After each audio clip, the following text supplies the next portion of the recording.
राणा भारत की एजेंसियों के लिए क्यों है महत्वपूर्ण? भारत आने से डर रहा राणा, पाकिस्तान और होगा बेनकाब।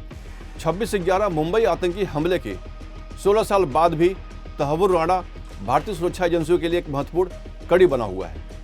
अमेरिका में कानूनी लड़ाई लड़ रहे राणा का प्रत्यर्पण भारत के लिए एक बड़ी उपलब्धि होगा, क्योंकि वह उन साजिशकर्ताओं में से एक है जिसने इस घातक आतंकी हमले को अंजाम देने में भूमिका निभाई थी। दरअसल ट्रंप की सरकार के आते ही वहां की कोर्ट ने राणा के भारत प्रत्यर्पण पर अपना फैसला सुनाया है, जिसकी वजह से राणा अब बहुत डर गया है और वो मामले को उलझाने की कोशिश कर रहा है। लेकिन आखिर राणा भारतीय एजेंसियों के लिए इतना महत्वपूर्ण क्यों है? तहव्वुर राणा कौन है?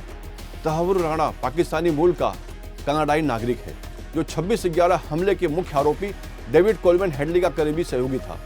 राणा पेशे से एक डॉक्टर था, लेकिन उसने हेडली के साथ मिलकर आतंकी नेटवर्क को सुविधाएं देने का काम किया। राणा ने अपनी शिकागो स्थित इमिग्रेशन कंपनी का इस्तेमाल करते हुए हेडली के लिए फर्जी दस्तावेज तैयार कराए, जिससे वह आसानी से भारत में आ जा सकी। उसे पाकिस्तान स्थित आतंकी संगठन लश्कर-ए-तोयबा के लिए फंडिंग और लॉजिस्टिक सपोर्ट मुहैया कराया। अमेरिकी कोर्ट में हुई सुनवाई के दौरान यह साफ हुआ कि वह 26/11 के हमले की पूरी साजिश से अवगत था। भारतीय सुरक्षा एजेंसियों के लिए क्यों अहम है राणा? राणा से पूछताछ भारत के लिए पाकिस्तान की आतंकी रणनीति को बेनकाब करने में मददगार साबित होगा। उसका संबंध आईएसआई और पाकिस्तानी सेना से भी जुड़ा जाता है, जिससे यह साफ होता है कि हमले सिर्फ आतंकी संगठनों का काम नहीं थे, बल्कि यह एक संगठित सैन्य ऑपरेशन था। उसके भारत आने के बाद लश्कर-ए-तोयबा और आईएसआई की साजिशों का खुलासा भारतीय जांच एजेंसियों कर सकेंगी। 26/11 हमले के मास्टरमाइंड की मुहर राणा अगर भारत लाया जाता है तो उससे पूछताछ कर जकीउर रहमान, लखवी और हाफिज सईद जैसे आतंकियों के नेटवर्क की गहराई से जानकारी मिल सकती है। राणा के जरिए यह पता लगाया जा सकता है कि पाकिस्तान ने 26/11 जैसे हमलों की योजना कैसे बनाई और उसे अंजाम दिया। इससे भारत अपनी सुरक्षा रणनीति को और मजबूत कर सकता है। अगर राणा भारत आकर गवाही देता है तो यह पाकिस्तान के खिलाफ एक ठोस सबूत होगा, जिससे अंतर्राष्ट्रीय मंच पर पेश कर भारत पाकिस्तान को आतंकी राज्य घोषित करने का दबाव बढ़ा सकता है।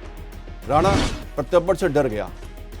राणा ने अमेरिका में संयुक्त राष्ट्र संघ टॉर्चर कन्वेंशन का हवाला देते हुए दावा किया कि भारत में उसे प्रताड़ित किया जाएगा। उसने अपनी खराब सेहत को भी एक बड़ा कारण बताया। इसके बावजूद अमेरिका की अदालतें अब उसके प्रत्यर्पण को मंजूरी दे चुकी हैं, लेकिन वह हर बार नए कानूनी दावपेच अपनाकर इसे टलवा रहा है। भारतीय एजेंसियां अमेरिकी सुप्रीम कोर्ट के फैसले का इंतजार कर रही हैं। अगर प्रत्यर्पण मंजूर हो जाता है तो राणा को जल्द ही भारत लाकर एनआईए और रॉ उसकी गहन पूछताछ करेगी। इससे 26/11 की पूरी साजिश और पाकिस्तान की भूमिका पर ठोस केस बनेगा। भारत के लिए बड़ी कामयाबी और पाकिस्तान को झटका। तहव्वुर राणा सिर्फ 26/11 हमले का एक आरोपी भर नहीं है, बल्कि भारत की सुरक्षा और न्याय प्रणाली के लिए एक महत्वपूर्ण कड़ी है।